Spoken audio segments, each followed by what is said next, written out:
श्री कृष्ण। जय श्री राम। ओम नमो भगवते वासुदेवाय। आज हम सुनेंगे मार्गशीर्ष मास महात्म्य का 9वां अध्याय। ब्रह्मा जी कहने लगे कि भगवान, नैवेद्य में अन्न कितने प्रकार का होना चाहिए और व्यंजन कितने प्रकार का होना चाहिए, सो आप ठीक ठीक कहिए। भगवान कहने लगे कि हे वत्स, तुमने अति सुंदर वार्ता पूछी है जो मुझको अत्यंत प्रसन्न करने वाली है। सो मैं अन्न पान आदि का तथा समस्त व्यंजन आदि का वर्णन करता हूँ। हे अनग, सुवर्ण का पात्र होना चाहिए, उसके अभाव में चांदी का अथवा उसके भी अभाव में पलाश का बहुत सुंदर लंबा चौड़ा पात्र होना चाहिए। ऐसे पात्र में चारों तरफ सजाकर सैकड़ों कचौरी आदि और नाना प्रकार के उत्तम फलों के बने हुए व्यंजन रखें। चंद्रमा के समान सफ़ेद चीनी से युक्त पावस खीर और श्वेत कमल के समान पका हुआ चावल तथा कांच के समान प्रभाव वाले सुंदर मृंग की दाल रखें तथा नींबू का रस, चंद्रक फल, मूली के टुकड़े में मिलाकर रखें।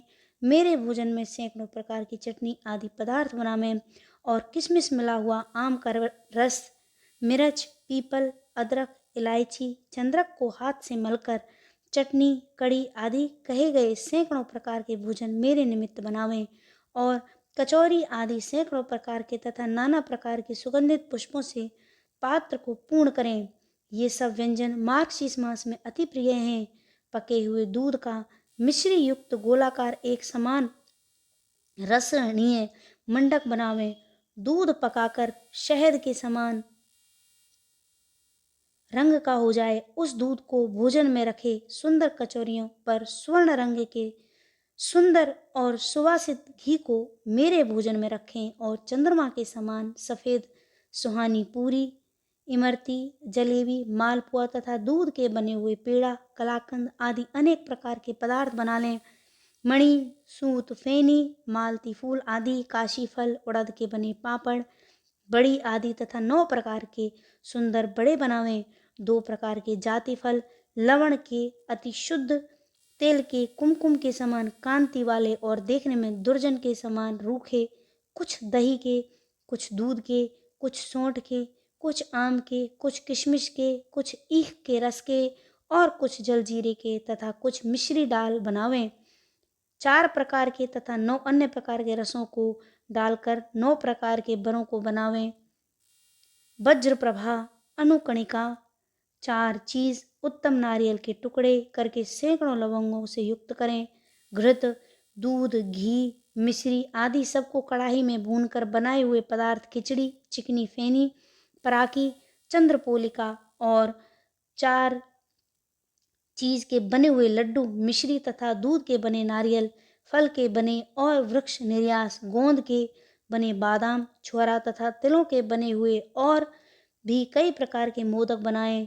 सुरग, मोचनीकंद, आरदू, करमर्दक, नारंगी, इमली, ककोल, फल, दशार, त्रिपुरी, जात सुंदरी, निम्ब का फल, तिंदु फल, लवंग, वेल, काला नमक, लूती वलकल, वंशकरी कायफल, किशमिश, आम्रफल, केला, पनीर, पीपर, मेहर मिर्च डालकर शुद्ध सरसों के तेल से नमक जीरा डालकर 3 वर्ष तक घर में रखकर सुगंध अचार बनाते हैं।